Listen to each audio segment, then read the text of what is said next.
seorang rentenir yang tobat naik haji ya.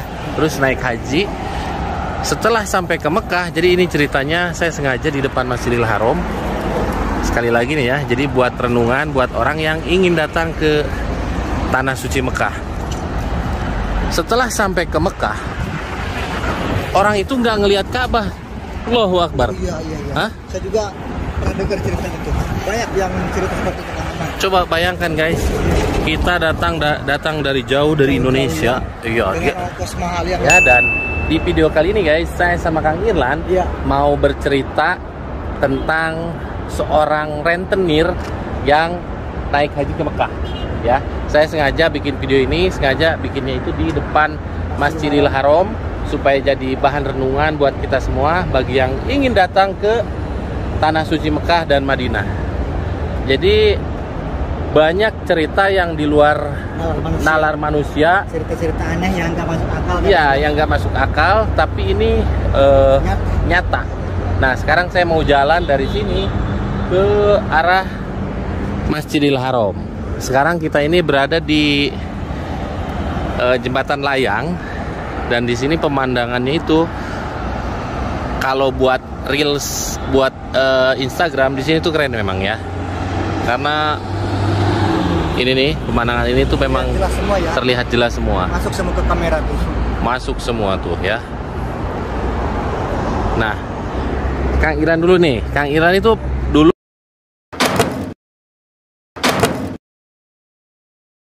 pernah jadi mutawif. Gimana ceritanya? Ada seorang jamaah yang curhat, kita nggak sebutkan namanya, kita nggak sebutkan daerahnya, tapi yang jelas ini saya dengar langsung dari seorang jamaah.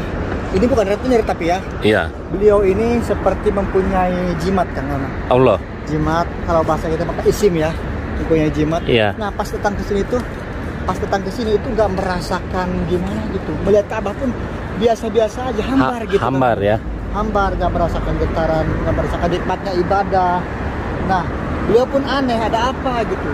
Yang lain menangis, beliau biasa-biasa aja katanya. Ya. Kemudian ke Masjidil Haram pun seperti males gitu, padahal udah deket loh. Padahal udah deket nih hotelnya ke Masjidil Haram, tadi males katanya. Iya. Nah, jadi ini bekas jemaah ya, tahun berapa kira-kira dulu? Sekitar tahun 2019. 19 ya. Sebelum Covid. Sebelum Covid ya. Dulu pernah saya ikut sama Kang Irlan. Nah, belum selesai nih ceritanya. Iya, terus? Nah, setelah itu tawaf wada, beliau baru ingat Kang Alman. Ternyata beliau itu datang ke sini menyimpan sesuatu di dompetnya. Jimat ya, dari dukun pastinya. Iya. Setelah dibuang barulah nangis sejadi-jadinya karena menyesal. Nah, itu dibuangnya di sekitaran sini juga, mungkin di Arafah atau di mana. Oh. Dibuang katanya. Barulah bukan di Arafah, di mana ya? Pokoknya sekitaran sini lah. Nggak menceritakan dibuangnya di mana. Nggak tahu, mungkin di toilet atau di mana, nggak tahu. Yang jelas sudah dibuang, barulah kerasa semua, ya Allah. Sekarang ini saya sudah berada di tanah suci. Jadi Allah, waktu melihat Ka'bah aja sampai nggak merasakan sedih atau bagaimanapun, padahal untuk pertama kali ya. Hambar, padahal pertama kali. Yang lain itu kan sampai menangis, mengguguk. Tapi beliau itu katanya biasa-biasa aja. Ternyata setelah diingat-ingat, nah ada sesuatu di dompetnya. Nah ya guys ya, jadi ini renungan buat kita semua. Terus ini cerita tentang seorang rentenir yang tobat naik haji ya. Terus naik haji setelah sampai ke Mekah. Jadi ini ceritanya saya sengaja di depan Masjidil Haram. Sekali lagi nih ya, jadi buat renungan buat orang yang ingin datang ke tanah suci Mekah. Setelah sampai ke Mekah, orang itu nggak ngelihat Ka'bah. Allahu Akbar. Iya. Hah? Saya juga pernah dengar cerita itu. Banyak yang cerita seperti itu. Coba bayangkan guys, kita datang dari jauh dari Indonesia. Iya. Dengan ongkos mahal ya nggak? Terus nggak bisa melihat Ka'bah, kebayang nggak? Allahu Akbar. Itu sampai dia ikut aja keliling. Ini kemana kok keliling-keliling katanya? Ka'bahnya nggak kelihatan. Itu dosa besar memang rentenir itu, ya Allah, jangan sampai nih ya. Jadi kalau misalkan ada yang menonton video ini terus ceritanya sama, mohon maaf saya nggak menyebut namanya ya. Iya. Nah terus selain rentenir juga ada orang, ini tuh jalan raya ternyata di sini tuh. Lihat kan? Ayo kita sambil jalan. Banyak aman. Seperti yang dukun juga ada yang tahu. Iya. Pokoknya bagi yang punya susuk, tahu nggak susuk, Lan? Iya. Susuk untuk memikat perempuan dan lain sebagainya. Iya, itu kalau ke tanah suci Mekah bisa dilepas. kalau bisa dilepas, guys ya. Itu ngeri loh. Karena perbuatan kita yang pernah kita lakukan di tanah, iya, di tempat kelahiran kita masing-masing, itu bisa nampak di sini, Lan. Nampak di sini. Iya. Makanya Allah itu enggak memanggil siapapun, itu enggak melihat orangnya, karena mau dia itu banyak dosa, mau dia ulama, mau dia orang biasa-biasa saja, kalau udah terpanggil meskipun banyak dosa. Iya, makanya betul. kita tujuan ke sini untuk menghapus dosa. Jadi harus ingat dosa-dosa kita, apa yang telah kita perbuat ya.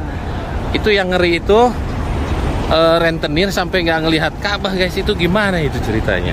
Iya nggak? Coba, banyak cerita selama saya tinggal di sini nih. Saya sengaja nge-share ke teman-teman nih biar jadi renungan.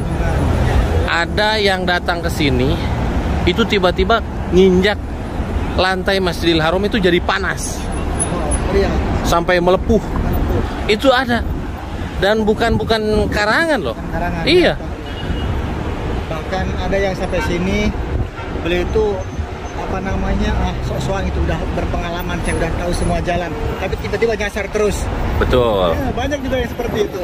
Bahkan ada cerita kemarin kawan jamaah yang City Tour dengan kita, ada juga yang cerita seperti itu. Pagi-paginya hilang ya. Iya, betul. Nah, guys, jadi yang ada, maksudnya tulisan yang ada di depan saya ini penuh dengan makna ya, haram. Iya. Haram itu, coba Kang Ilan di sini nih. Haram itu banyak banget maknanya. Jadi haram untuk berbuat dosa yang tidak baik. Iya. Haram untuk membunuh, haram berbuat kejahatan, diharamkan ada di sini. Iya, apalagi yang punya jimat dan lain sebagainya. Kalau datang ke tanah haram itu haram ya, itu harus dilepas. Jadi kita benar-benar tobat total di sini ya. Jadi jangan sampai datang ke sini terus Allah menegur kita secara langsung. Jadi di sini orang sebelum ditegur sama Allah, terkadang orang lebih takut duluan. Takut duluan. Iya. Preman yang doyan mabok, yang mencuri kasarnya gitu ya. Waktunya sholat di sini. Betul itu. Iya enggak? Sekarang kita lanjut jalan lagi ke dalam Masjidil Haram. Nah, bahkan juga ada kejadian waktu Bismillahirrahmanirrahim. Lihat taksinya, guys. Camry jadi taksi di sini, guys. Tuh. Waktu bulan puasa kemarin. Ya, gimana kan? Masuknya sini nih, Len. Bulan puasa kemarin kita tuh umroh sama Kang Ilan. Iya benar. Ini cerita pengalaman kita. Iya. Cerita pengalaman saya bersama Kang Alman yang sudah lama tinggal di Kota Suci Mekah itu udah bertahun-tahun lah. Iya. Ya enggak? Tapi kalau misalnya Allah sudah menegur kita, tetap aja. Allahu Akbar. Kita tadinya ya udah biasa kan di Masjidil Haram. Padahal udah biasa, untuk mencarikan alaman saya susah. Kita itu berpisah dan tidak bisa ketemu, guys. Tidak bisa ketemu. Kita padahal ada komunikasi, ada apa namanya? Ada HP. Zaman modern, dia gak mudah. Kita telepon video call. Tapi kalau Allah sudah berkehendak seperti itu, susah untuk Allah, ini Masjidil Haram. Ya. Sudah kita kuasai. Tahu pintu nomor mana, ya jalan-jalannya itu tahu. Tapi kalau Allah sudah berkehendak, dan itu mungkin ada dosa juga lah. Iya. Itu evaluasi diri buat kita. Evaluasi diri, kita lagi umroh di Sa'i waktu itu ya. Iya. Saling mencari coba. Saya itu jarang loh ngomong sama Kang Ilan dengan nada tinggi. Iya. Itu sampai saya jengkel, Kang Ilan jengkel gitu kan. Akhirnya kita sampai nada tinggi. Iya. Sampai pulang ke rumah masing-masing coba. Masing-masing. Iya. Kang Ilan ke arah Kampung Jin, iya. Saya ke arah Haji Jiah. Nah, itu kita yang udah pengalaman di sini. Karena juga iya Kang Alman, kita kan terbawa arus jamaah juga. Gak bisa kita putar balik lagi kalau seperti itu, iya nggak? Iya. Waktu Ramadan itu luar biasa, seperti haji loh. Asli, terus terang, untuk ketemu aja susah gitu. Ingat ya, Allahu Akbar. Jadi ini teguran. Iya, ini teguran buat saya sama Kang Ilan waktu Ramadan kemarin. Bayangkan saya sama Kang Ilan itu umroh bareng berdua. sholat tiap hari di sini. Ada waktunya diuji. Maksudnya ada satu hari benar-benar kita dipisahkan sama Allah. Iya. Itu nggak bisa ketemu. Nggak bisa Orang telepon, "Lan, di mana? Saya di sini." Nggak bisa ke situ, Kang. Wah, pokoknya ini cerita yang nggak bakalan dilupakan. Bakal terlupakan. Yang kita lanjut sambil jalan sini. Nah, sekali lagi, jadi buat para calon jemaah haji bagi yang ingin datang ke kota suci Mekah, Satu lagi. taruh dulu, perbaiki, maksudnya lebih gimana sih Lan ngomongnya Lan? Maksudnya tobat kita itu harus benar-benar diperbaiki. Intinya kita selama di sini harus tetap mengingat dosa-dosa kita. Harus itu. Kalau kita nggak ingat dengan dosa kita, tetap akan nampak terus di sini Iya. yang kita perbuat. Kalau misalkan kita jalan nih, tiba-tiba kita nyium bau, misalkan nyium bau ketek atau apa, itu jangan diucapkan ke teman kita itu. Nggak boleh di sini loh. Saya pernah Lan, waktu tahun 2004 ngomong, ini kok bau ketek. Itu sepanjang selama ada di dalam masjid ini saya nyium bau ketek terus. Maksudnya ini saya nge-share biar teman-teman itu hati-hati dalam berucap. Mungkin bisa jadi Kang Aman dulu waktu Indonesia pernah ngetekin teman terus. Iya enggak? Iya. Wah, pokoknya banyak kejadian yang di luar nalar manusia di Masjidil Haram ini ya. Kita ini sama Kang Irlan sering nemu uang, tapi nggak berani yang namanya Untuk kita ngambil. Turun dari mobil nemu uang 100 real. Korupsi waktu itu yang Ramadan kan? Ramadan, iya. Ramadan sama Pak Dedi juga. Iya. Itu nggak kita pungut, guys. Karena itu Allah menguji kita.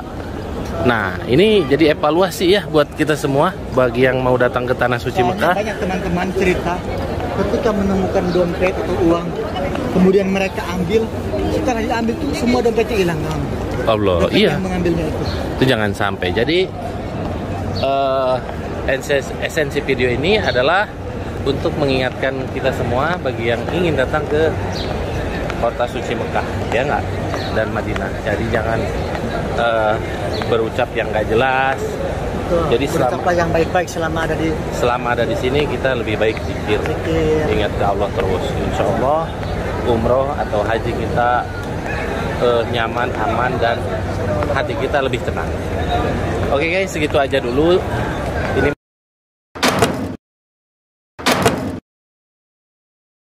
mohon maaf sekali lagi kalau ada ceritanya yang sama dengan yang dialami oleh para penonton semua. Mohon maaf, tapi memang kejadiannya banyak kejadian seperti ini. Doa saya di depan Masjidil Haram ini buat teman-teman yang nonton video ini, mudah-mudahan Allah panggil untuk datang ke dua tanah suci Mekah dan Madinah. Amin. Untuk menjalankan ibadah haji dan umroh. Amin. Assalamualaikum warahmatullahi wabarakatuh.